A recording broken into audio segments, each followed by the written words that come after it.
நான் இங்கே உட்கார்ந்திருக்கேன். என்னை சுற்றி நிறைய ஆவிகள் என்னிடம் பேசுகின்றன. நாங்கள் உங்களுடன் இருக்கிறோம், பயப்பட வேண்டாம். எல்லாமே வந்து அதுக்கு ஒரு பதிவு நான் போட்டாகணும். நான் எப்படி உலகத்துக்குள்ளே போனேன், என்னோடய உயிர் எப்படி போச்சு, என்னோடய உயிர் எங்கெங்கே சுற்றும், எப்படி என்னோடய சரீரத்துக்குள்ளே திரும்ப வரும் அப்படின்றத பற்றின பதிவு வந்து இன்னொரு தடவை நான் போடுறேன். இப்போ வந்து எப்படின்னா, இப்போ எங்கள் அப்பா வந்து போயிட்டார். அவர் வந்து இப்போ எந்த ஒரு 1 வருஷம் ஆகும்னு வச்சுக்கோங்க. அவரோட ஆன்மா கூட நான் பேச, அவர் என்னோட வந்து பேச, நான் அவரோட பேச, அப்படியான ஒரு விஷயங்கள் நிறையா போயிட்டுருக்கு எங்களுக்குள்ள. அதனால தான் வந்து நான் அதை வந்து ஒரு உண்மையாக இருக்கிறதுனால அதை நான் உங்கள்கிட்ட சொல்கிறேன். ஆன்மா இருக்குமா, பேசுமா, நம்ம ஏறதுக்கப்புறம் அது எப்படி போகும் அப்படின்லாம் வந்து நிறைய பேரோட சந்தேகம் தான் இருக்குது. உங்களுக்குள்ள சந்தேகம் தான். இதில் நான் வந்து யாரோ சொல்லி எப்படியோ சொல்லி அதை கேட்டு சொல்கிறது வந்து ஒரு மிகப்பெரிய தவறு. நான் உணர்றதுனால தான் நான் உங்கள்கிட்ட சொல்கிறேன். எங்கள் அப்பாவோட ஆன்மா கூட நான் பேச, அவருக்கு என்ன வேணுமோ அதை செஞ்சு கொடுக்க, இப்படி வந்து விஷயங்கள் நடக்குது. அதை பற்றின விஷயங்கள் தான் நான் இப்போ இந்த பதிவு பண்ண போகிறேன். இது ஒரு உண்மையான விஷயங்கள், சரிங்களா? எங்கள் அப்பா ஒரு 1.5 வருஷத்துக்கு முன்னாடி ஒரு அப்பா, மூச்சு விடுவது கஷ்டமா? இங்கே படுங்கள். ரொம்ப கஷ்டம். நான் உங்களை கவனித்துக் கொள்கிறேன், பயப்பட வேண்டாம். அவருக்கு வந்து வாழணுன்ற ஆசை ரொம்ப இருக்கும். எனக்கும் வந்து எங்கள் அப்பா வந்து ரொம்ப காலம் இருக்கணுன்ற ஒரு ஆசை இருக்கும். அதனால் வந்து நானும் கடவுளை அறிஞ்சு வந்ததுனால நான் என்ன சொல்லுவேன், அப்பா நீங்கள் மரணமாக மாட்டேங்க, தைரியமாக இருங்கப்பான்னு சொல்லி ஒரு ஆறுதல் சொல்லிகிட்டே இருப்பேன். ஆனாலும் பார்த்தீங்கன்னா எங்கள் அப்பாவுக்கு வந்துருக்க ஒரு கிட்னி ஃபெயிலியர் வந்து ரொம்ப கொடுமையானது.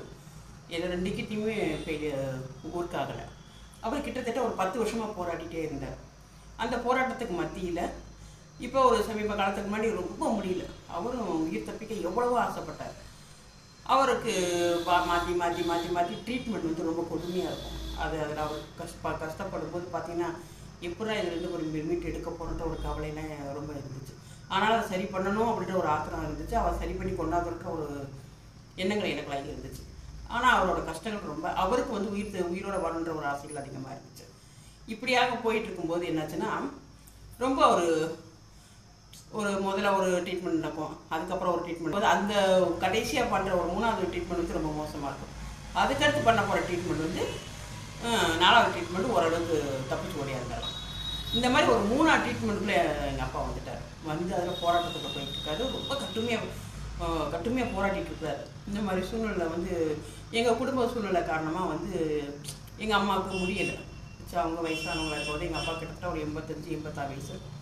அதனால் எங்கள் அம்மாவுக்கும் வயசு கொஞ்சம் கூட இருக்கிறனால அவரை வச்சு அவங்களால பார்க்க முடியல. நாங்கள் சுற்றி இருக்கிறவங்க போய் எவ்வளவோ பார்த்தோம், ஏதோ பண்ணோம், ஒன்றும் பண்ண முடியல. எங்கள் அம்மா இந்த பாடம் தாங்க முடியாதனால என்னால் ஒரு படுற கஷ்டத்தை என்னால் பார்க்க முடியல, கண்ணை போட்டு பார்க்க முடியலன்னு ஒரே அழுது போதும், இவர் நல்லபடியாக போகட்டும், எனக்கு வேண்டாம், இவர் நல்லபடியாக போயிட்டு வேண்டாம் இந்த நோயில் கஷ்டப்படுறாருன்னு எங்கள் அம்மாவுடைய ஒரு கண்ணீர் வந்து ரொம்ப மனசை ஒரு மாதிரி ஆக்கிடுச்சு. ஆனாலும் ஒரு வைராக்கி இருந்துச்சு. ஆனால் அவர் படுற கஷ்டத்தை பார்க்கும்போது பார்க்க முடியல. இன்னும் கொஞ்ச காலம் வந்திருந்தேன் எங்கள் அப்பா மீட்டு கையில் எடுத்துருக்கோம். உண்மையிலே எடுத்து இன்னும் கொஞ்ச நாள் விட்டுருந்தோம்னா மீட்டு எடுத்துக்கலாம். ஆனால் அந்த துன்பமும் பார்க்க முடியல. எங்கள் அம்மாவோட அழுகுறதும் ரொம்ப கஷ்டமாயிடுச்சு. அவங்க இதை பார்க்க முடியலன்னு அழுகும்போது சரி ஓகேன்ற அது ஒரு மனப்பக்குவம், அவர் சரி நல்லபடியாக கூட போகட்டும் அப்படிங்கிற மனசு எங்கள் வீட்டில் எல்லாருக்குமே வந்துருச்சு. அவர் உயிர் விட்டு போனாலும் பரவாயில்ல, அவர் படுற கஷ்டம் வேணான்னு முடிவு பண்ணிட்டோம். அதே மாதிரி அவருக்கும் கொஞ்ச நாள் வந்து ரொம்ப பிச்சு தான் அந்த உயிரே போச்சு, போகவே மாட்டேன்ருச்சு. கஷ்டப்பட்டு தான் எங்கள் அப்பா உயிர் இருந்தார். அப்படி போனதுக்கப்புறம் என்ன ஆயிடுச்சுன்னா, எங்களுக்கு வந்து ஒரு சில விஷயங்கள் வந்து நாங்கள் வந்து கரெக்டாக முறையாக பண்ண மாட்டோம். அவங்க அந்த சாமி கும்பிட்றது, இவங்க ஆன்மாவுக்கு என்ன பண்ணணும், அந்த இதுக்கு என்ன பண்ணணுன்றது வந்து எங்கள் வீட்டில் வந்து முறையாக எதுவுமே நாங்கள் பார்க்க மாட்டோம். அப்படி தான் எங்கள் பழக்க வழக்கங்க. எங்கள் அப்பா இறந்து கொஞ்ச நாள் என்ன ஆயிடுச்சு, மாற்றி மாற்றி மாற்றி மாற்றி மாற்றி எங்கள் வீட்டில் எனக்கு கண்ணுக்கு தெரிய ஆரம்பிச்சிடுச்சு. அவர் வந்து அழுக, அப்படியே அவர் ரொம்ப வீட்டை சுற்றி வந்து இறந்து கொஞ்ச நாளே வர ஆரம்பிச்சிட்டார். அதுக்கப்புறம் என்னான்னு சொல்லி கேட்டால், அவர் வந்து ஏதோ ஒரு நேரத்தில் சரியில்லாத நேரத்தில் இருந்தனால அவருக்கு போக மனசு இல்லாதனால அவர் திரும்ப வந்து என்கிட்ட என் கண்ணுக்கு தெரிய ஆரம்பிச்சிட்டார். ரொம்ப ஒரு முடியாத ஒரு சூழ்நிலை. என்னடா அது இப்போ இறந்தவங்க வந்து உடனே நம்மளுக்கு கண்ணுக்கு வரக்கூடாது அப்படின்றது வந்து எல்லாருக்குமே ஒரு புலம்பெல்லாம் இருக்குது.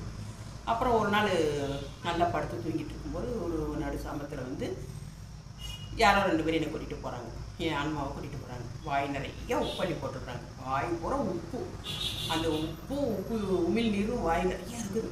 2 பேர் நல்லா கூட்டிகிட்டு போகிறாங்க, நல்லா தெரியுது. கூட்டிகிட்டு ஜல்லுன்னு கூட்டிகிட்டு போயிடுறாங்க. கொஞ்சம் தூரம் போகிறோன்னே அங்கே போனோன்னா பார்த்தீங்கன்னா ஒரு கட்டில் மாதிரி இருக்குது. அதில் எங்கள் அப்பா படுத்துக்கிறாரு. நல்லா பார்க்குறேன். பார்த்தோன்னே என்னை பார்க்குறாரு, முழிச்சு பார்க்குறாரு.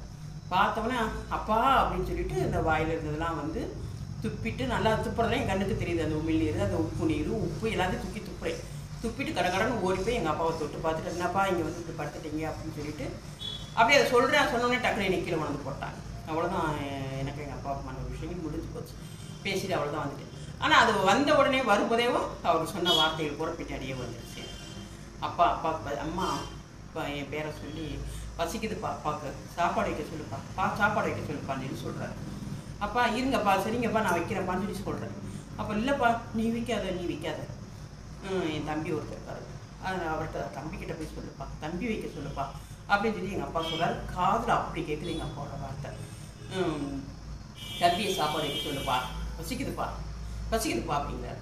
சரிட்டு அதுக்கப்புறம் எங்கள் வீட்டில் எல்லாம் பேசி அதுக்கப்புறமா போய் ஜோசியம் இதுக்கெல்லாம் பார்த்து எந்த நேரத்தில் இருந்தாலும் பார்த்துட்டு அதுக்கப்புறமா வந்து சாப்பாடு கிட்டலாம் வைக்க ஆரம்பிச்சிட்டோம். கொஞ்சம் வைக்க அப்படியே கொஞ்சமாக கொஞ்சம் விலைக்கு போகிறது நல்லது. ஆனால் தினமும் கனவுல வந்துடுவார். தினமும் என் கண்ணில் வந்து கொஞ்சமாக அவர் சௌரியமாகி இறந்தும் அவர் அவ்வளோ ஒரு பலவீனம், அவருக்கு நோய் இருந்தது எல்லாமே. அவர் அங்கே போகிற வரைக்கும் அவருக்கு அந்த பிரச்சனைகள் இருக்கத்தான் செய்யும். ஆன்மாவாக அங்கே போனதுக்கப்புறம் அவருக்கு அந்த பிரச்சனைகள், பசி, இத்தனை நாள் ஆச்சுப்பா நான் சாப்பிட்டு அப்படின்னு சொல்லி சொல்லுவார். அதுக்கப்புறம் வீட்டில் சாப்பாடு வைக்க அவருக்கு அப்படி பசி அடங்கி அவர் சரியாகி சுகமாகி நல்ல அழகாக எழுந்து நடக்கிற வரைக்கும் எங்கள் கண்ணுக்கு நான் பார்த்துக்கிட்டு தான் எங்கள் அப்பா ஆத்மாவை. இப்போ அவரை கொண்டு போய் ஒரு உலகத்தில் கொண்டு வச்சுருக்குறாங்க. இவரை பாதுகாப்பாக நாங்கள் வச்சுருக்கோமா அப்படின்னு சொல்லி வச்சுருக்குறாங்க. அவர் அங்கே தான் அந்த உலகத்தில் இருக்கார், நல்லா சேஃபாக இருக்கார். அப்பப்போ வந்து ஏதாவது ஒரு விஷயம்னா எப்போயாவது ஒரு நேரம் கண்ணுக்கு தெரியும், வருவார், பேரை சொல்லி கூப்பிடுவார், இன்னதுப்பா அப்படின்வார். சரிங்கப்பா சரி பண்ணிடுவோம் பண்ணுவேன், சரின்னு போயிடுவார். இப்போ இன்றைக்கி கூட வந்து காலையில் சமையல் வேலை செஞ்சுட்டு இருக்கும்போது, நான் சமையல் வேலை செஞ்சுட்டு இருக்கேன் அவசரமாக. அப்போ எங்கள் அப்பா என்னை கூப்பிட்றாரு, பேர் சொல்லி கூப்பிட்றேன்னா நான் என்னங்கப்பா அப்படின்னு கேட்டோடனே ஏதோ சொல்கிறாரு. அப்பா எனக்கு புரியல, நான் கொஞ்சம் நேரம் கழிச்சு நீங்கள் என்ன சொல்கிறீங்கன்றதை நான் கேட்டுக்கிறேன்ப்பா சொல்லி சொல்கிறேன். சரிப்பா அப்படின்னு சொல்லிட்டு ஏதோ சொல்லிவிட்டு கடைசி அவர் சொல்லிட்டு போகிறாரு. அப்பா அம்மா என்னை வந்து பார்த்துட்டு போப்பா ஒரு அப்படின்னு சொல்லி சொல்கிறார்.